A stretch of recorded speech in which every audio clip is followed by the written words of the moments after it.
Good morning. Welcome to Coffee, Cream, and Crimson. I'm your host, Kevin Vera, alongside me, Samantha Condra, Ethan Masel, and then Mason Williams. Good morning, guys. How are you guys doing? I'm doing good. I'm doing pretty good. I'm all right. Yeah, let's get into it. A little bit of a rowdy but quiet week at the same time. You know, obviously the biggest storyline of the day or of the week is obviously our beloved basketball team is back. They played Eastern Michigan, winning 68-62 as the homecoming for Mike Woodson was successful. First of all, you know, the game started off pretty well. I mean, they got off to a big lead. And then things kind of changed a little bit. Mason, I'll start with you. Just kind of what are your thoughts as you kind of saw the game go on?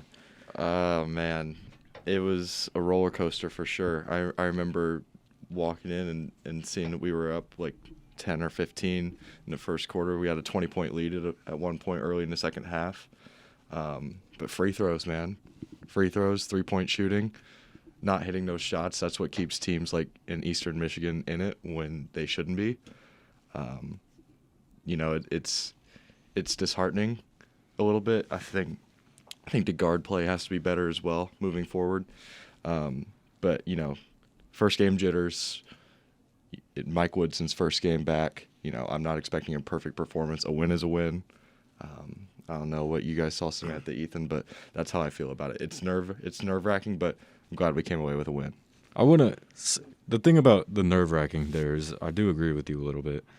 But one thing that the people need to understand with this team is the level of expectation, not just behind the players because, you know, obviously we can mention the big guys like Trace Jackson Davis, you know, the preseason All-American. But the expectations behind Mike Woodson is what really sticks with me with this because you could say that he is arguably the most anticipated coach for this season just to see what results he brings for Indiana. Obviously, we had our past with Archie Miller. But right now, Indiana's kind of on that fence to see where we're at, see how good we can be or how good our potential is. Ethan, I'll go with you. Just kind of your initial thoughts as well. Yeah, you know, like if you asked me just about the first half, I would be like, oh, we're going to be insane this year. Like, we're going to be good. But it took almost 25 minutes until Eastern Michigan, like, started going crazy. They started hitting all of their perimeter shots, 16-3 run. Noah Farrakhan for Eastern Michigan at 18 points. He only had 5 for 21, but those 5 points were mainly threes. He finished with 18. It didn't look great for a lot of the game for Indiana, but I think if we keep with our defense, that will keep us in games, and just some offensive spurts, some threes going our way that could keep us in some bigger games in the future. One thing with me is, I think one of the biggest things, obviously, Mason, you brought it up, and Ethan, you kind of backed him up on that. It's just guard play. I feel like guard play was a little bit inconsistent. It was up and down throughout the whole game. It was a little bit inconsistent. Again, it's just it is the first game of the season. Samantha, just kind of what, you know, is that a valid, I don't want to say excuse, but is that a valid argument to say that it's only the first game? I think it is. I saw a lot more positives, I think, than a lot of other people saw. I just think that what I was impressed with was, in the end, a team that hasn't played together all that much didn't crack under the pressure. And, I mean, Eastern Michigan never even tied it. So they came really close. And I think that it definitely – a lot of IU fans were upset because that's what's happened in the past with this program. And it's like they've thought that they can never really just blow someone out.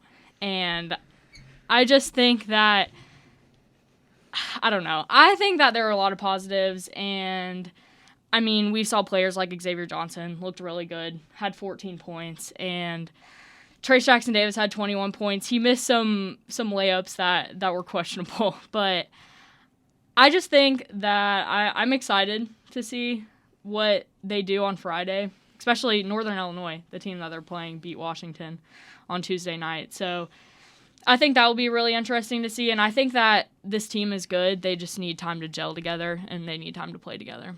Also, to go off of Samantha's point there, to go back to last year for a minute under Archie Miller, we saw a lot of spurts where the offense just could not put the ball in the basket, and it seemed like whatever the opposition wanted to do on the offensive end, they were able to do it. There were points last year when you would see a run like that happening and think IU's going to lose this game. And this year, I know it's only the first game. I know it's only Eastern Michigan, but also Ohio State struggled with Akron. They literally had to put in a buzzer beater at the end to beat Akron at home. So we've seen some first game jitters all around. I think IU will be fine in the long run.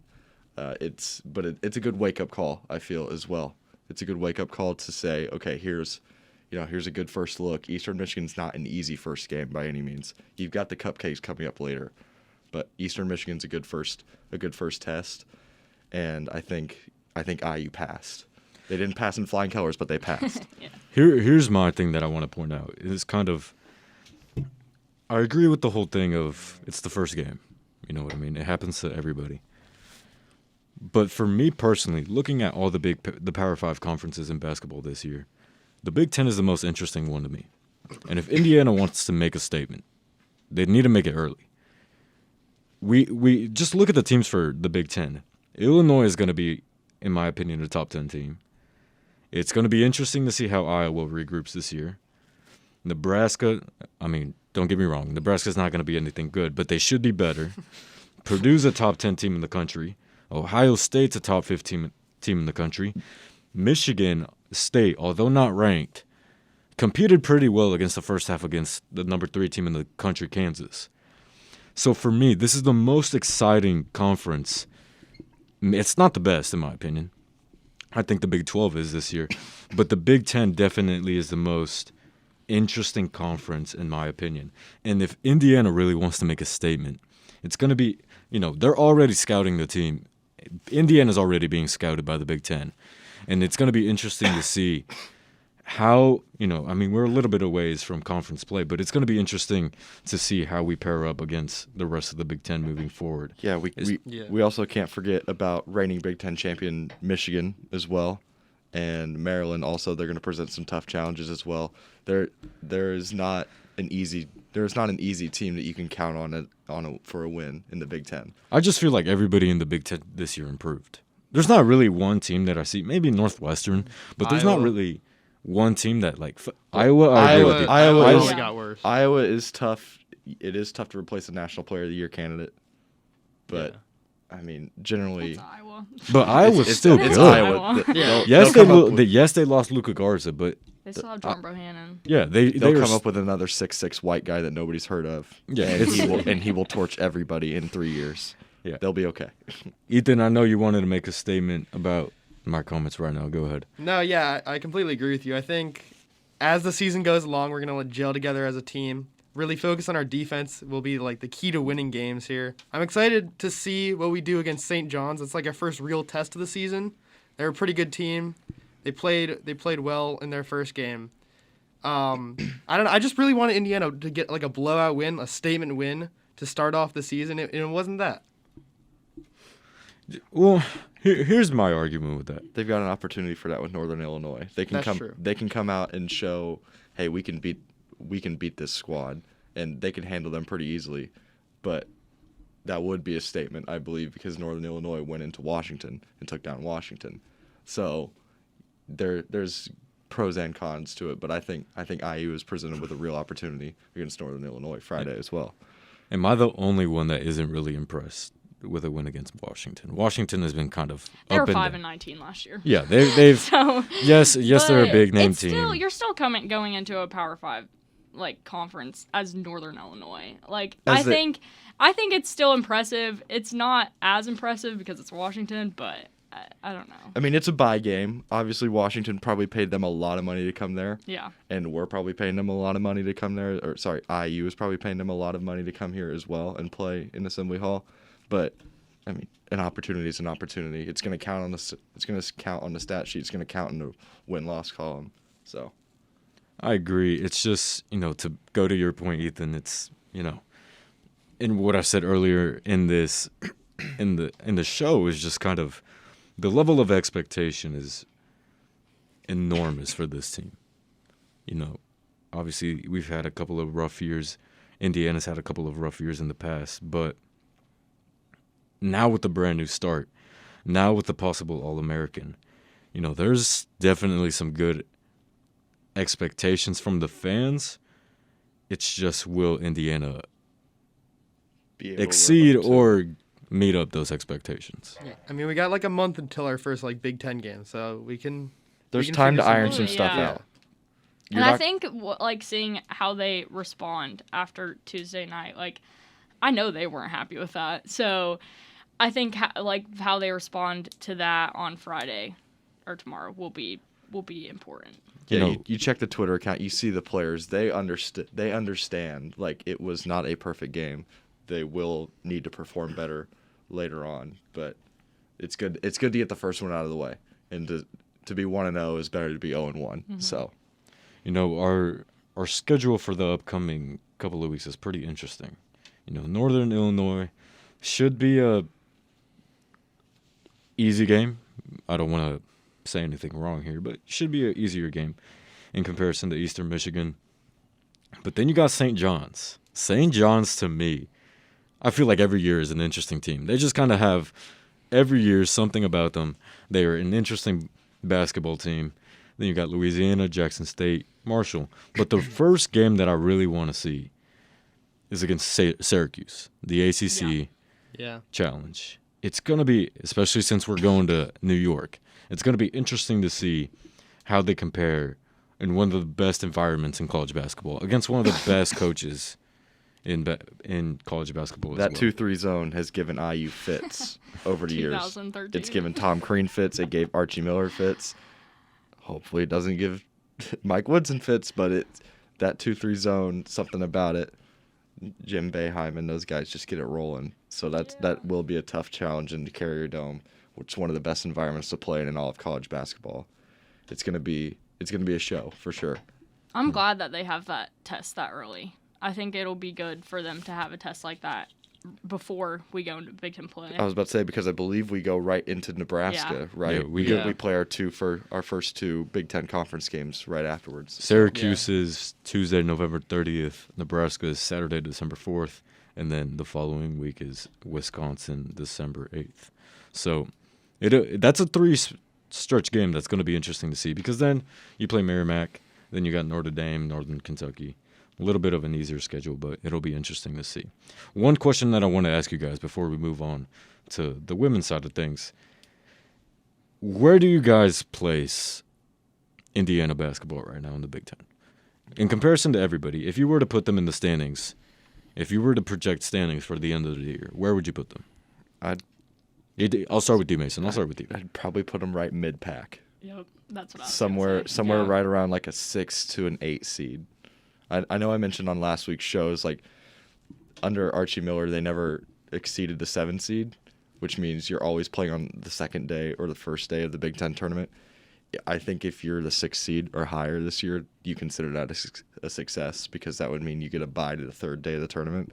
But I would put them right in that 6 to 8 bubble. They're not. A lot of this team is the same guys from last year. This is not a full Mike Woodson team. I'm not saying a full Mike Woodson team is going to be exponentially better than an Archie Miller team by any means. That we'll have to wait and see as time plays out. But I would say for now that this IU team is probably right middle of the pack. They could beat anybody, but they could lose to anybody. And that's a lot of the time how the Big Ten plays out anyways. Yeah, that's about what I was thinking too. Just down the middle. I have to disagree. I think if you look, It's all good. if you look at the teams this year in the Big Ten, do we compete against Illinois? No. Do we compete against Iowa? Probably. Probably not. I would say probably not, just because of experience. We competed against them with Luka Garza. Yeah, I think Well, we Think can compete about against it. IU beat them We both beat times them last twice year. last Okay. year. Archie Miller teams did just pick one random ranked team to beat twice in a row. Yeah, it was Michigan State. Michigan State in 2019, Iowa last year. Maybe it's Ohio State this year. Who knows? But also, It's Illinois this year. The thing with me is I just go down the list, and I feel like a lot of these teams, I think they would be close games, don't get me wrong, but I feel like Indiana just kind of loses those close games. I don't think they do. That's based on what I saw Tuesday. And again, it was against Eastern Michigan, and you compare that to a Big Ten school. But to me, it's a lot that a team can come together and, like, after Eastern Michigan goes on their run that they did, and they don't fall apart at the seams, because we've seen Indiana teams fall apart at the seams in those situations. They did lose a 20-point lead, guys, to Eastern Michigan. Yeah. It was a 2-point game down the stretch. Yeah, it was. But at the same time, they got hot from three, like, Eastern Michigan. One thing we haven't even mentioned this year, and it's kind of crazy yet that we haven't because of its absence last year, is the presence of a home court advantage. Yeah, it got loud in there in the last 2 minutes. Being in the building, those last 2 minutes, it felt like IU was playing Duke, or it felt like IU was playing Kansas or Kentucky or whoever, not Eastern Michigan. Now, granted, do you need to have a home court advantage to beat a team like Eastern Michigan? Hopefully you would not. hope not. You would hope not, probably going in, that you could retain that 20-point lead. You look around at some of the other teams that played on Tuesday night as well. I know Purdue dismantled their opponent by 40. You'd like to be able to do that from time to time. And I think IU's got some opportunities against some lower level teams, with all due respect, some lower level teams to do that later on. But Eastern Michigan being in the MAC, Northern Illinois is going to present a challenge, possibly not as big of one as Eastern Michigan. I know we talked about Noah Farrakhan for Eastern Michigan a little bit. He's a pretty good ball player. I don't care if he shot 5 for 21. I saw the 5 that went in. Those you would. And it's funny that the 5 that it went in were like near his the last end. 5. Yeah, we're like near the end of the game and scared everybody. But well, it's interesting to see if you had been hot all night, how different the game would have been. And I mean, I brought this up earlier, but free throws. Yeah. Eastern Michigan hit free throws. We didn't. And then we also IU went 4 for 24 from the 3-point line. You got to be better than that to win more ball games than A, if you want to blow out opponents, and B, if you want to win enough games to make an NCAA tournament appearance. You're going to have to make free throws. You're going to have to make them when the time stops, and you're going to have to be able to hit transition threes. So how do you only go 60% from free throw line? That's like Eastern Michigan only missed 3 free throws the entire game, while we missed 8 of it's our just 20. been an issue here the past few years. I think that's another thing is, like, a lot of Indiana fans looked at that. I mean, I got on Twitter, and it was not a great place whenever in the final stretches of that game. But they have struggled with both of those things in the past. And so I think a lot of Indiana fans are throwing out the season after one game of not being able to shoot well, not being able to shoot free throws well. Three free throws. Jeez. Well, but I don't know. If that gets better, we get better. But if it doesn't, then, I mean, I could agree with you. We won't be able to compete with Big Ten teams. One thing to just close this off is just kind of one thing that I see from a fan side of point, from the fans, it's just kind of the whole city of Bloomington and the whole campus of Indiana is just pretty much in what I want to say a little bit of a honeymoon phase. Yeah. Because with the whole Mike Woodson thing, with the whole Trace Jackson days, is the recruits. There's just as well. The recruits, the attention that Indiana's getting, just seems to be putting the fan base in a little bit of, they're excited. People are excited to watch this team. People are excited to see what's coming up. So it's interesting to see the reactions from the media, from the fans, and from Bloomington in general. The men's team just won this past Tuesday, 68-62 against Eastern Michigan, and their next game is tomorrow night against Northern Illinois at 7 o'clock. We'll move on to a top 10 team in the country. The women's Indiana basketball team beat Butler yesterday, 86-63.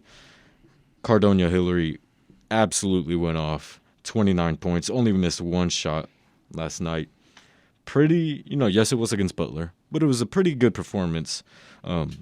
If I say so myself, Terry Morin had a few things to say after the game, talking about the defense side of the ball. But overall, I think Indiana played well. Samantha, I'll go to you.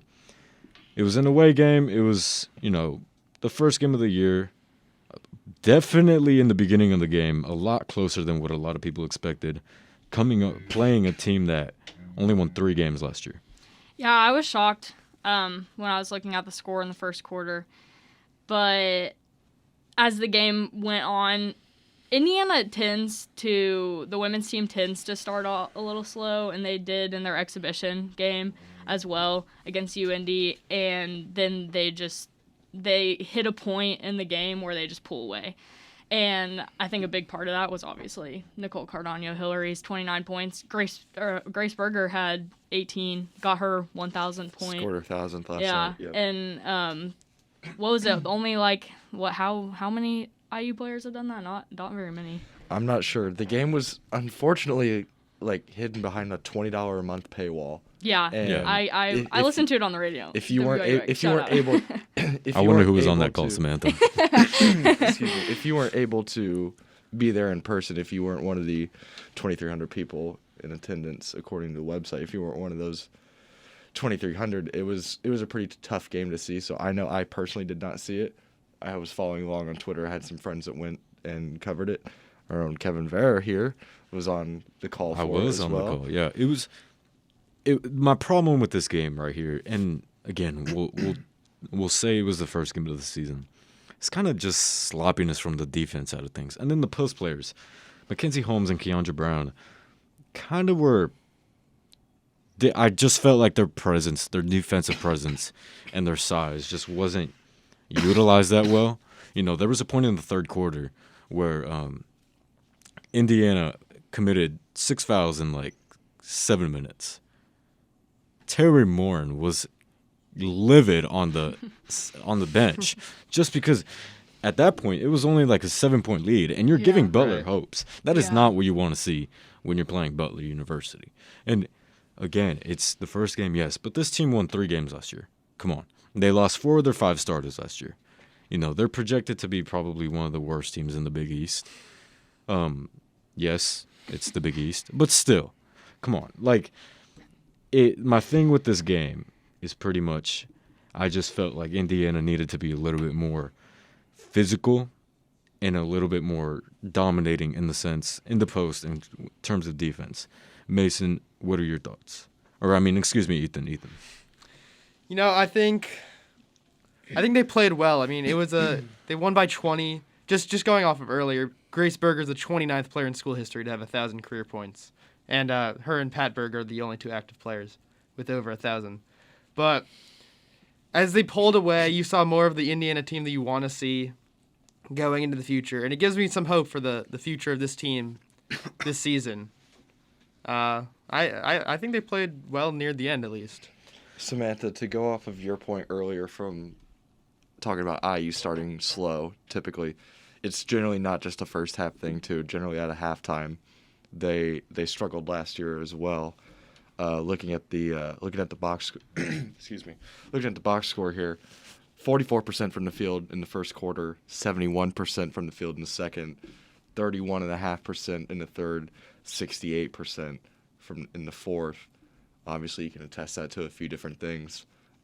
Nicole Cardano-Hillary wasn't even missing shots, so a lot of that can be accounted to some of the other players. But really only a 7-player rotation, besides, some of the girls that got in at the end of the game. You might want to possibly see some more depth from IU moving forward.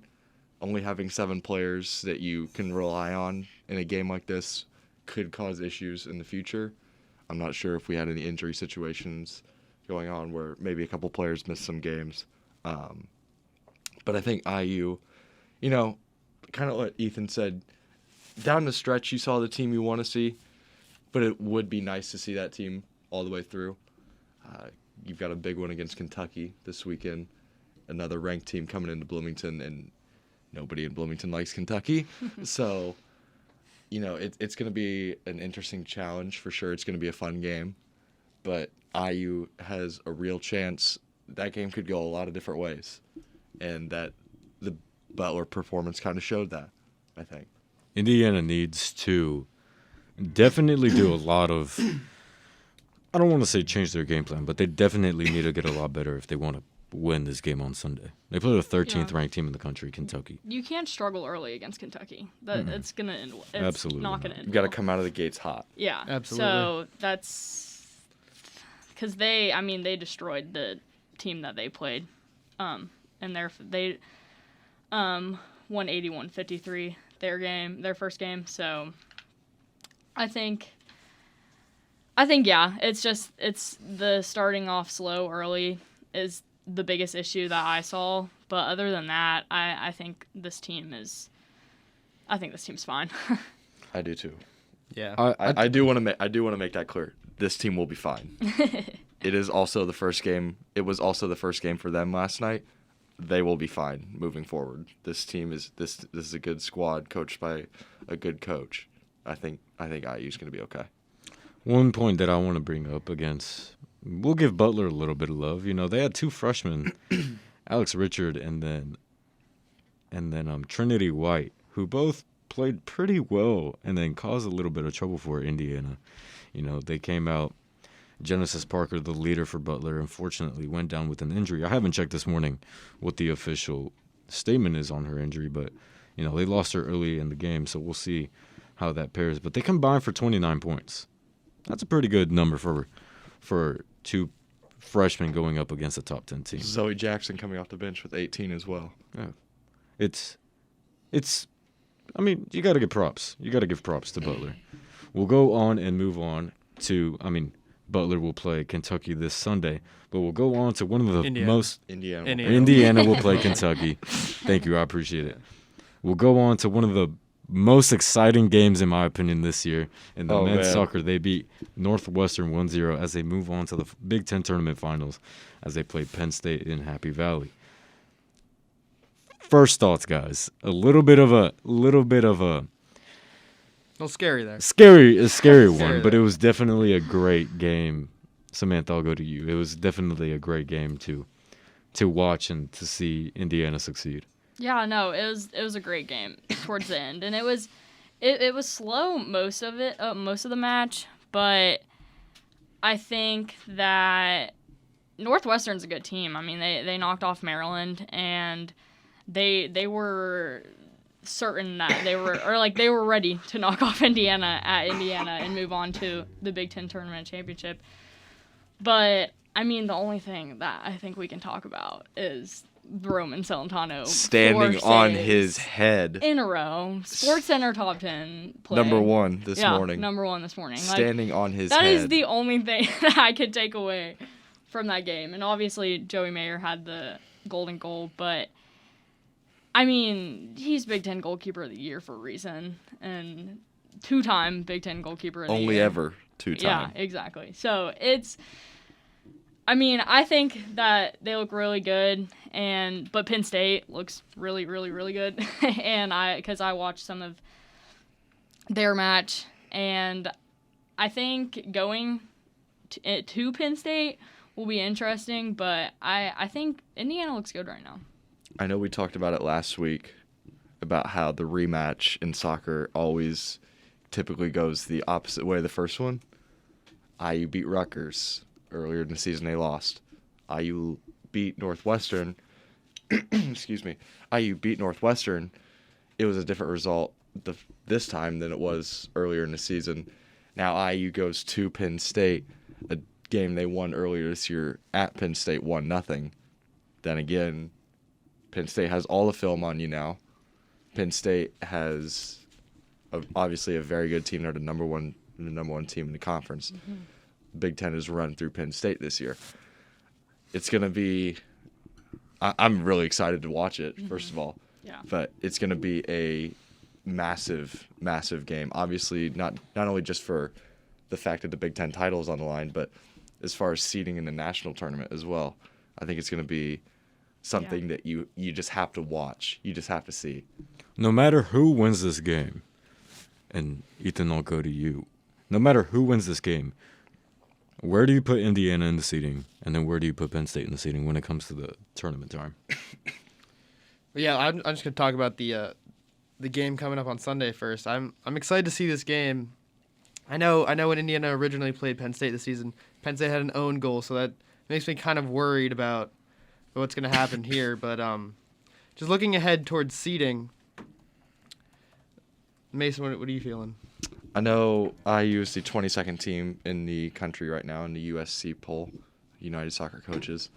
I would assume that the winner of this, depending on if it's Penn State, then you could probably pencil them in for a 1 or 2 seed. IU probably a 3 seed or a 2 seed, but that would mean I'm unsure of how the NCAA tournament works. Does that mean IU would host a game, or would it go to the top seed in like a region? Does it work like the College World Series? That I think so. yeah. Where like Yeah. you have like 16 groups of 4. Yeah, right? that's what it's looking like. So like right you have here. 16 host locations and it's the 16 1 seeds, right? Something like that. Yeah. I would assume I don't think IU's going to work their way up to one of those 1 seeds, but I would assume that IU could really vault themselves up to maybe that 2 seed line with a strong showing against Penn State this week. Samantha, I don't know about you, but No, I could definitely agree. And I think something to mention is that this last year, the Big Ten tournament championship was also Indiana and Penn State, and it went into PKs. So Penn Roman State again, definitely wants their revenge in more than one way. They won it, obviously, from last year and regular season this year. But I just think it's going to be a good one. And I do agree. I think that Indiana, I don't know if they have enough to be a 1 seed. But 3 seed sounds about right. this team does find ways to win. Yes, they do. They do find ways to win that are unconventional, and they can kind of just score out of nowhere. Obviously, going to overtime against Northwestern, probably not what Todd Yeagley would have wanted, but obviously you can attest it to Roman standing on his head in goal and a pretty good build-up to Joey a couple minutes later. But this IU team just finds ways to win. You can look back at the Wisconsin game. You can look at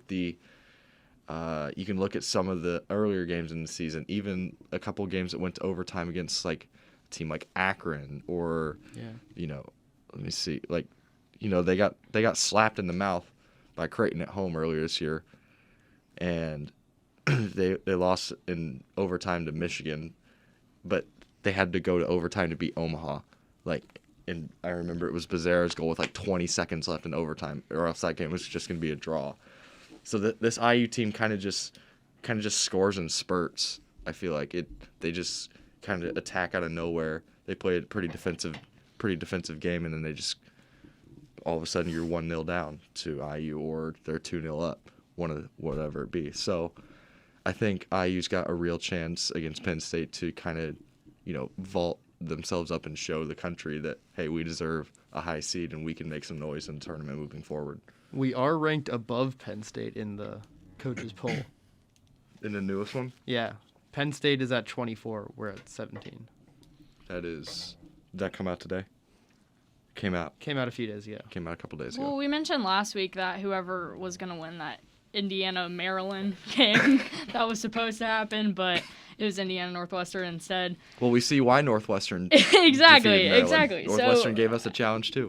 I think we kind of called that wrong last week, but regardless, Indiana's still in it, so one of those teams is still in it.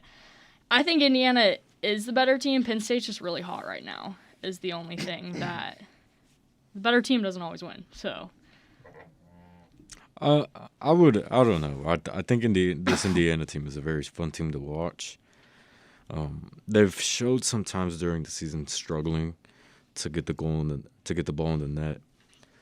So it'll be interesting to see how they pair up against the number 1 seed Penn State. They'll play November 14th at 12 o'clock.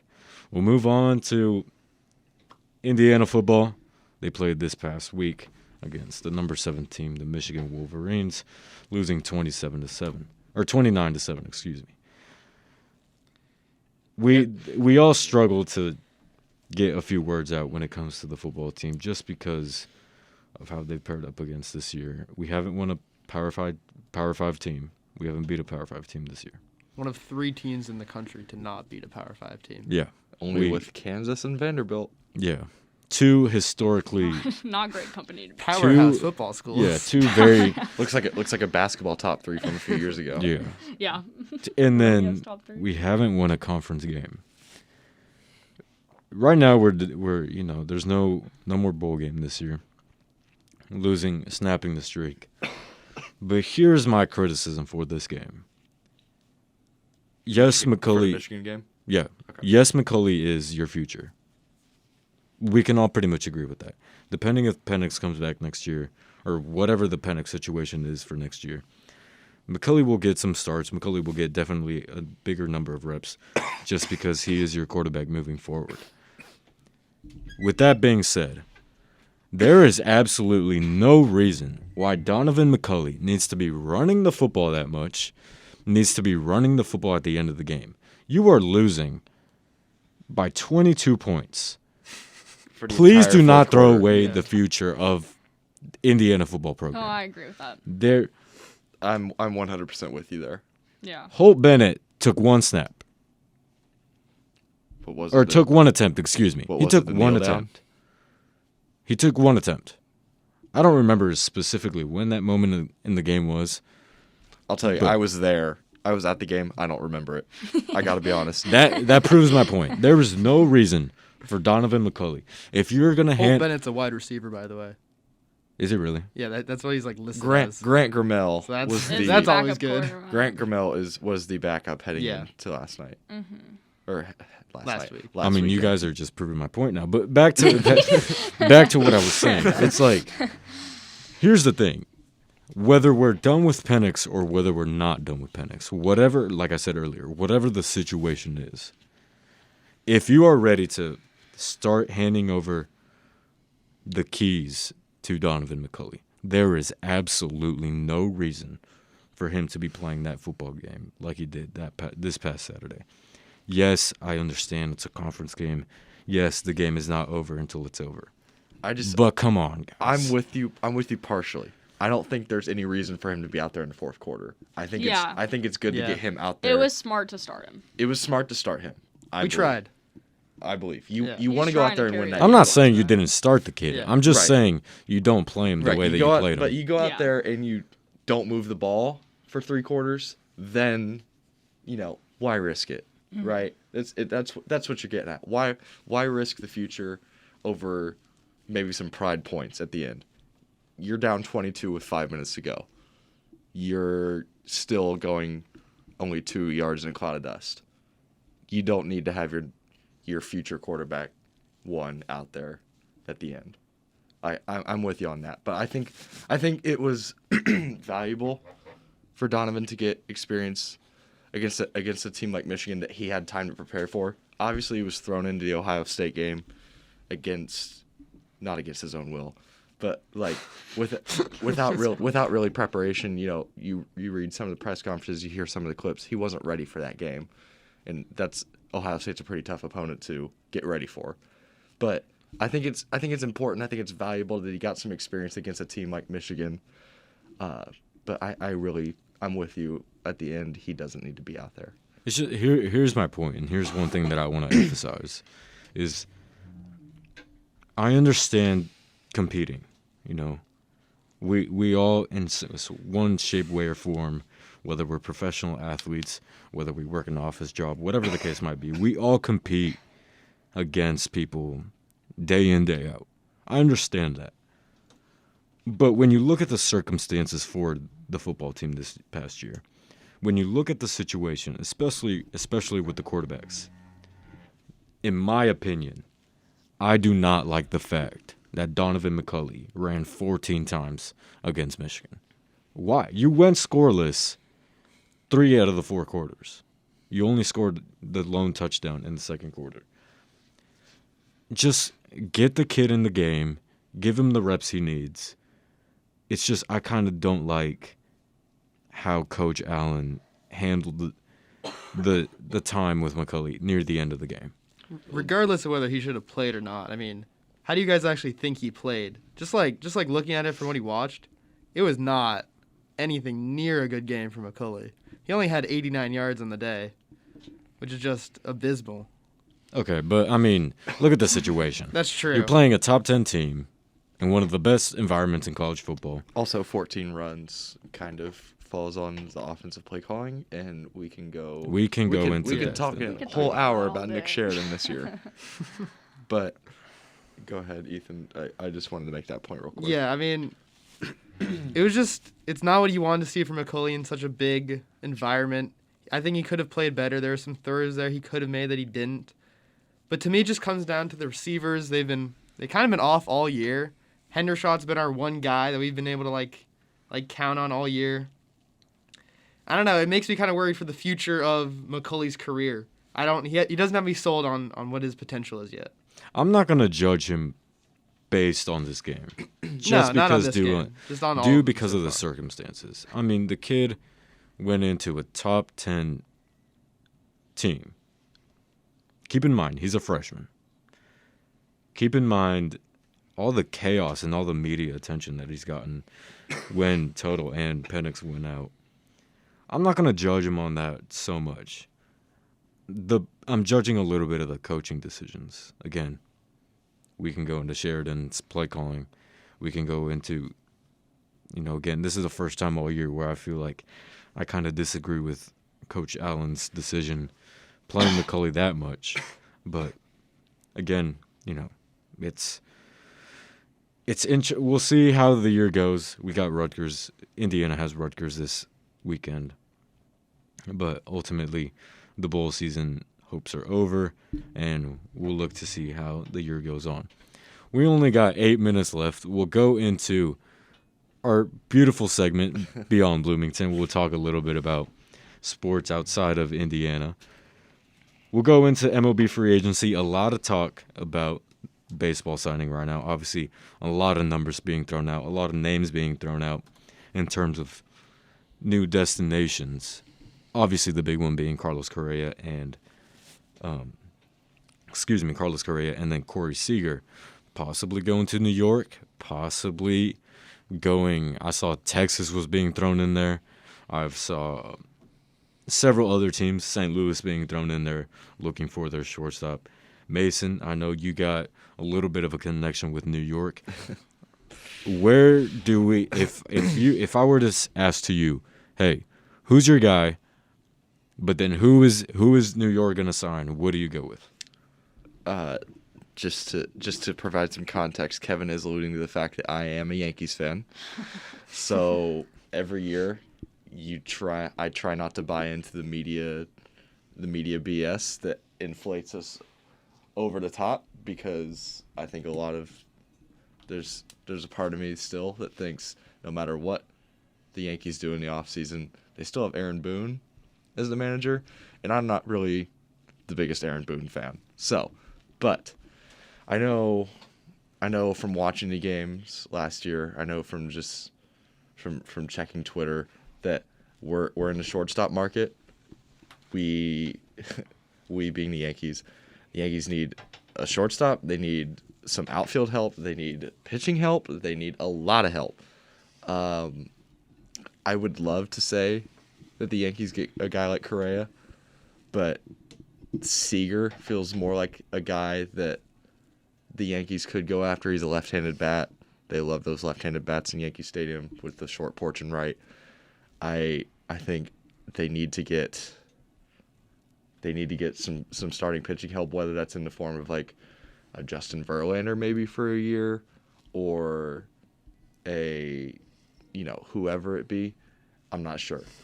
But It's funny that you bring up Verlander, because to me, obviously there's a lot of talk between the shortstops. You got Correa, you got Seager, you got Marcus Semien. Yes, he played mainly second base in Toronto, but I mean, back in Oakland, he was the shortstop. You got Trevor Story again, Javier Baez again. Players that mainly or might have switched over to second base, but are playing shortstop now. The reason I bring up Verlander, I saw a report how there was a scouting for Verlander, and about 15, 20 teams went over to see him. He topped out at 97 miles per hour. It's interesting to see where Verlander goes, because I feel like he could very easily go back to Houston or he could start another, just a couple of years before he retires to see where he would go. I don't know. Verlander for me is the most interesting free agent in MLB right now. I think it's Seager, or not Seager. I think it's Correa. Where do you think he's gonna go? Correa? Yeah. That's a good question. Do you think Tigers? No. No. No. Tigers do not need The Tigers. Correa right now. No. In terms of they need some other things. They need a baseball team to start off. Well, AJ Hinch, excuse me. AJ Hinch comes back into baseball, leads them to second in our division. Granted, it's AL Central. You can be 8 games below 500 and be second place in a division. But, you play who's put in front of you. So, for them to be second in their division last year, whoop-de-doo. Yeah. But Correa is just so interesting because there are so many teams that would gladly take him as an upgrade, and it's a thing where it's like, would the Yankees take him with the history between the Yankees and the Astros in the past, and would they take a guy like that? Because obviously the talent's there, but does he want to be a Yankee? Do you want a guy like that in your clubhouse? I don't know. To go to your point, it's just interesting to see where Correa goes from here because, love him or hate him, dude is good. The man, in my opinion, is the best shortstop in the league right now. Just what he brings to the table, he was the number 1 pick. We expected this from him. Again, love him or hate him, we'll see what happens with Carlos Correa. One thing that I want to bring up is just kind of this is going to be a fun free agency. There's definitely some unique names. Nick Castellanos, another name that I want to throw out there, who did very well in Cincinnati the past couple years. Javier Baez, does he go back to New York? I think he doesn't go back to New York, but then if you were to ask me where do you think he's going, I have no idea. Kevin Gausman, after the beautiful year he had in San Francisco, a Cy Young caliber year. Interesting to see where he goes. Starling Marte, after starting the year in Miami, going over to Oakland. Definitely interesting to see where he goes. Robbie Ray, in my opinion, the AL Cy Young for this year. Will he go back to Toronto? Where will he go? I know you brought up Semien as well. Semien got overlooked last year, and it's kind of how he ended up in Toronto. But now, this year, he made himself some big money this offseason. Whoever gets Semien is going to get a good ball player, but they're going to have to pay a pretty penny for him because he earned his money this offseason. Oh, absolutely. In my opinion, he's the most underrated player in the MLB right now. Marcus Semien is a 5-tool player that anybody would want in their clubhouse. It's going to be interesting to see if he goes back to shortstop, depending where he goes. I don't know if they'll move him back there because he played pretty well this year at second base, but it'll be interesting to see. Again, another name, Kyle Schwarber, the former Indiana Hoosier. I don't think he goes back to Boston. I think Boston was a very weird fit for him this past offseason, or this past season getting traded. We'll see. There's a couple places. Again, Texas is being thrown out there that they need a possible first baseman. Again, Chris Taylor, the postseason man for LA, is a free agent. I think let's bring him to the Marlins. The Marlins, yeah. The Marlins need a little bit of help. We need him. Overall, Chris Bryant, again, it's a lot of, I don't want to say big names, but a lot of interesting names this offseason is what we'll see. Any final thoughts on MLB free agency?